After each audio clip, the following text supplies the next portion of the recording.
تاجر اس کے قریب پہنچ کر میں رک گیا، حیرت سے اسے دیکھنے لگا۔ کچھ دیر بعد وہ میری طرف متوجہ ہوا اور جوش میں چلانے لگا، آ جاؤ آ جاؤ، یہ لمحہ نصیب نہیں ہوگا، آ جاؤ آ جاؤ آ جاؤ۔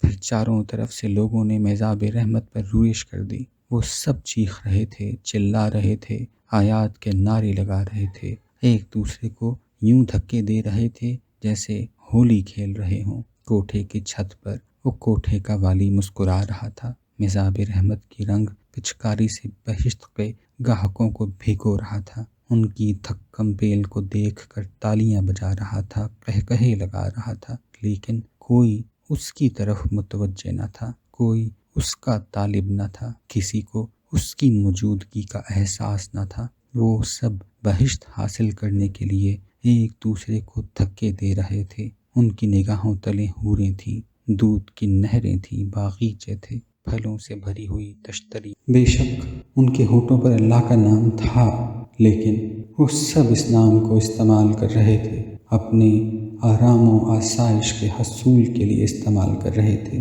اس وقت ان میں سے کوئی زائر نہیں تھا، تاجر ہی تاجر، تاجر ہی تاجر، تاجر ہی تاجر۔